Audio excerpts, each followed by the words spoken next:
Fala investidores, sejam muito bem-vindos ao canal Planilheiro Investidor. Eu sou Adriano Costa e no vídeo de hoje, a pedido do nosso amigo Rafa aí, que comentou aí num dos nossos relatórios, pedindo para que a gente fizesse a leitura do BCA11, um dos fundos que a gente acompanha aqui no canal, mas não fazemos leituras todos os meses. A gente vai fazer a leitura aqui do relatório gerencial do Carteira Imobiliária Ativa do Bradesco, é o BCA11.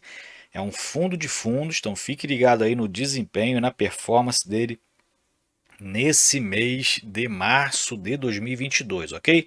Mas antes de mais nada, eu queria te pedir algo muito importante, que é a sua inscrição no canal, que é o seu like, que ajuda a gente bastante aqui a disseminar essas informações pelo YouTube, continuar nosso trabalho aqui, levando essas informações para outros investidores, futuros investidores também, né?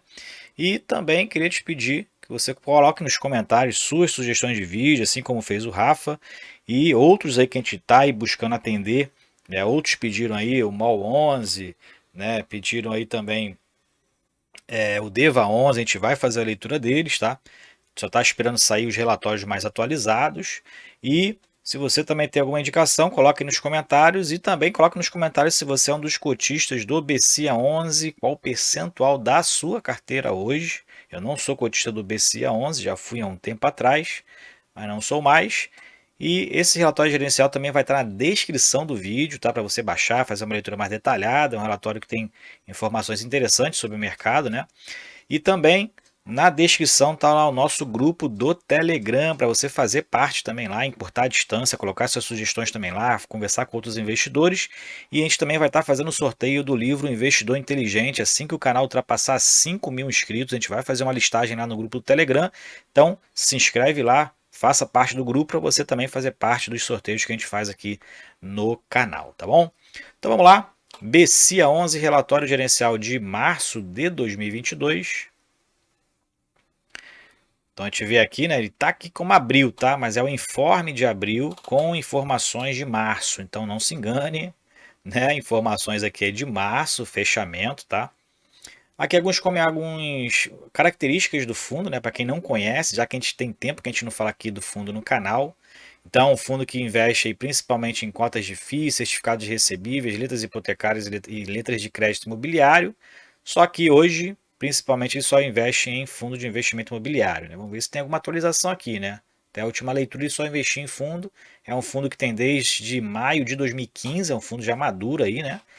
Vai fazer 7 anos no mercado. O ticket dele na B3 é BCA11, então como a gente vê aqui, ó, data de início, tem mais de 3 milhões de cotas emitidas, né? 3 milhões de cotas emitidas, tem mais de 14.300 cotistas, gerido pela Bradesco, administrado também pelo Banco Bradesco, e com isso tem a taxa de administração baixa, né? Por conta que são os mesmos gestores administradores do mesmo grupo, né? Acaba barateando aqui a taxa de administração e gestão 0,50% ao ano, mas tem uma taxa de performance de 20% do que excedeu o IFIX. Então, esse mês, por exemplo, provavelmente vai ter apropriação de taxa de performance, porque ele foi superior ao IFIX esse mês, né? A gente vai verificar aqui, até justificou isso aqui, foi superior ao IFIX, está nesse parágrafo aqui, a gente vai ler ele. O patrimônio dele hoje é de 386 milhões de reais. O fundo acho que nunca fez outra emissão, se eu não me engano. Normalmente esses fundos de grandes bancos não fazem emissões que nem as outras gestoras, né? Então acho que ele nunca teve outra emissão, se eu não me engano. O valor da cota patrimonial 104 e está R$ 82 no mercado, então em torno de 20%, ó, 21% descontado no mercado em relação ao valor patrimonial, né? E a liquidez média diária, né? Um fundo pequeno, não tem valores astronômicos, 363 mil de média diária aí de negociação no mercado. Distribuição de rendimento, o último foi de 68 centavos, o fundo tem uma política de distribuição linearizada e os últimos 12 meses então distribuiu R$ 7,76. Comentários aqui do gestor, ele fala sobre março, o IFIX reverteu a tendência de queda dos dois primeiros meses, né? Ou do primeiro bimestre de 2022, então se valorizou em 1,4%, mas ainda assim está com uma perda acumulada grande, né? Não está aqui, mas a perda acumulada grande do IFIX está acima de 10% ainda no ano de 2022, tá? A desvalorização ainda está alta. Então, nos últimos 12 meses, se eu não me engano, né? No ano ele acumulou uma desvalorização de 0,9%, mas nos últimos 12 meses ainda está com uma perda de mais de 10% aí no acumulado dos últimos 12 meses. Principais fatores que animaram o mercado, né? Então ele fala aqui sobre a indicação do Banco Central sobre o fim do ciclo da alta da Selic, só que não, né? A gente já verificou aí que a inflação ainda está pressionada, como ele comenta aqui nesse parágrafo, ainda está pressionada, um IPCA de 1,62% agora em março, né? Também ocorreu aí os casos de Covid na China, tem a guerra entre a Rússia e a Ucrânia, né? Então, lockdowns lá por conta do Covid na China novamente, aumentando os casos também agora recentemente nos Estados Unidos. Então a gente tem visto aí algumas situações aí voltando, né, a acontecer aí no mundo. E tem a questão também das cadeias produtivas globais, né, com a questão dessa guerra entre a Rússia e a Ucrânia prejudicando as cadeias produtivas, principalmente no agronegócio. Então, a Selic encontra-se no patamar de 11,75, desde a última aí, aumento de 1 ponto percentual em 16 de março, só que a expectativa de mercado já ultrapassa os 13%, né? Então é pressionada principalmente pela alta do IPCA, que aí teve uma alta bastante considerável nesse mês de março. Bom, retorno dos dividendos do IFIX que estava em 11,3% no mês de março, uma diferença de 5,8 pontos percentuais em relação ao NTNB 2035, que é o que, por exemplo, faz aí, mede lá alguns papéis do Tesouro Direto, né? Todos os segmentos dos fundos imobiliários apresentaram alta em março, principalmente, ele fala aqui, os shopping centers, os híbridos e as agências bancárias. Mas a gente viu principalmente aqui, a gente acompanha aqui o shopping center, realmente os fundos de shopping deu uma estilingada aí no preço, né? Alguns se recuperando bastante aí em relação ao preço, ao desconto que estava no mercado. Então, o shopping center se recuperando. Mas, por outro lado, os fundos de varejo, lajes corporativas, galpões, FOFs, apresentaram menores altas no índice, tá? Então, teve poucas colaborações aí no índice do IFIX. Com relação à cota do BCIA, o desempenho foi superior ao IFIX em 0,59%, valorização de 2,01%. Então, como a gente falou, tem uma taxa de performance de 20% sobre o que excedeu o IFIX. Então, provavelmente vai ter taxa de performance em cima desse valor de 0,59 de valorização. Não sei como é que é feito o cálculo que eles fazem, né? Não sei. E ele fala aqui que no ano a cota patrimonial do BC apresenta uma desvalorização ainda de 0,08%, praticamente nulo, né? Comparado à queda de 0,89% do IFIX em 2022. Mas lembrando que o IFIX está com uma perda aí mais alta no acumulado dos últimos 12 meses ainda, tá? Destaques positivos na carteira, né, dos ativos que tem na carteira do BCIA. Então, dentro dos fundos de recebíveis, alocações no RBRR, no BTCR, no CVBI e no HGCR. Alocação em fundos de shopping center e não alocação em FOFs. Então, e tem como destaque positivo essa boa seleção de fundos de recebíveis, alocação de fundos de shopping e não alocação de FOFs.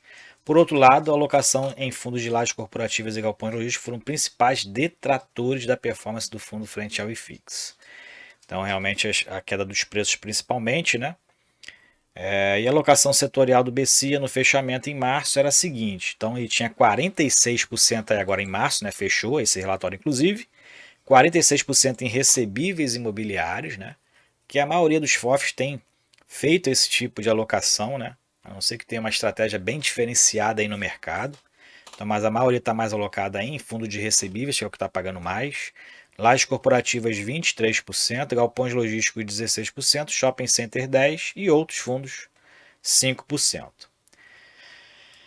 Principais alterações na carteira, ele fala aqui que teve um pequeno aumento de 1% no PL na exposição dos fundos de recebíveis, com o reforço da posição dos fundos de maior exposição de crise indexados à inflação. A maioria, né, está indexados à inflação principalmente,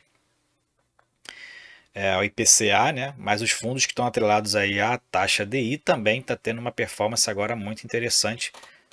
O CDI que foi aí, né, a taxa DI que foi 0,96%, né, a taxa bruta no mês de março, né? Então tá ficando interessante realmente o CDI. Eles também reduziram a posição nos fundos de varejo em fundos com maior alavancagem. Então, aqueles que têm muitos financiamentos, né, de imóveis, eles diminuíram a posição. Por conta da alta do IFIX, né, que acaba que o endividamento vai ficando mais caro e o fundo acaba tendo resultados menores. Né, então, diminuiu a exposição a esses fundos. Eles permanecem na posição cautelosa no curto prazo, devido às inúmeras incertezas, né, e falar sobre a dinâmica inflacionária local e global, muitos países aí com alta também de juros, magnitude e velocidade de elevação dos juros nos Estados Unidos, continuação do conflito entre a Rússia e a Ucrânia, né, já partindo aí, se não me engano, está em 50 dias, proximidade das eleições presidenciais no Brasil, que também causa muita volatilidade no mercado.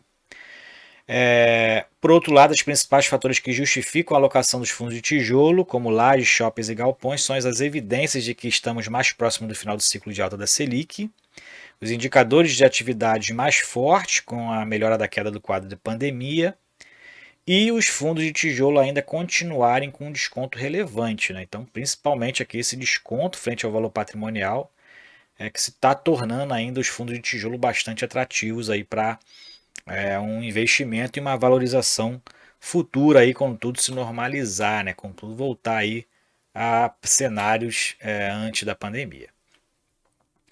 Por exemplo, a melhora da pandemia tem possibilitado retornos aos funcionários dos escritórios, né? A gente verifica realmente, né? Meio do ano passado aí eu ia lá eu trabalho no centro do Rio e o Rio era praticamente um deserto, né?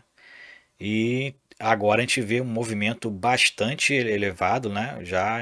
Não como antes da pandemia, mas já está com movimentos bem acentuados lá no centro do Rio, né? Conduções aí superlotadas já.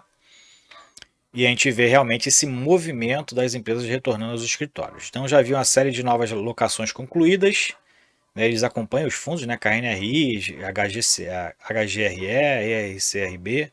Então, o preço das cotas de fundos do setor ainda não reagiu de forma significativa, mesmo porque também os reajustes contratuais, né, ainda vão serem aí ajustados de acordo com a inflação. Né? A gente sabe que os contratos eles são reajustados, há esse reajuste, né? Só que a inflação demora um pouquinho a passar para os resultados dos fundos. Então, em março, o resultado do BC foi de 69, sendo que 84 centavos vieram nos rendimentos dos FIIs, 3 centavos de renda fixa, 5 centavos das despesas operacionais, é o que saiu, né? E 13 centavos de perdas nas vendas de ativos. Então, caramba, perdeu 13 centavos em vendas de ativo. Né? Algo que não pode ser rotineiro no fundo, né? Senão quebra, né? Então, a pequena redução de 2 centavos no rendimento se deve ao impacto menor do IPCA registrado nos meses de dezembro e janeiro, e se refletiu principalmente para as baixas do KNP e do KNHY. Né? Então, alguns destaques. Né? Em últimos 12 meses, o fundo distribuiu então 9,5% de dividend yield, encerrou março a R$ 82,06, uma média diária de R$ 363 mil de liquidez diária no mercado secundário. Bom, vamos aqui ver então a parte do portfólio, né? Já falamos bastante aqui, comentário do gestor, 2 páginas. A gente vê aqui a rentabilidade, então rentabilidade a gente já falou, 2% aí, né? Foi superior ao IFIX, foi de 1,42%, o CDI foi de 0,92% e o CDI líquido, né? Que é o que tem que ser comparado, já que as cotas dos FIIs, os proventos são isentos, né? 0,78%. Fluxo de caixa do fundo, total de receitas 2,7 milhões, né? Aí é um reloginho, né? Teve aqui perda de capital de 469 mil reais, realmente. Isso não pode acontecer, né? Num fundo tão experiente como esse, né? Ter perda de capital nesse nível, a não ser que seja uma estratégia de investimento em outro FII, uma outra oportunidade, né? Outro ganho futuro. 200 mil de despesa, resultado líquido de 2 milhões e meio de reais, distribuiu 98% do seu resultado e no semestre já distribuiu então 94%, né? 1% abaixo aí do que tem que estar.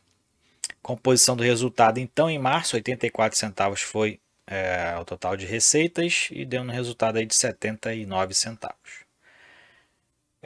Distribuição, como eu falei, o fundo tem uma política de linearização dos seus proventos, né? Proventos lineares aqui, ó, 64 centavos pagou em mais de um ano, né? Depois de agora está começando a pagar 68 centavos aí desde fevereiro.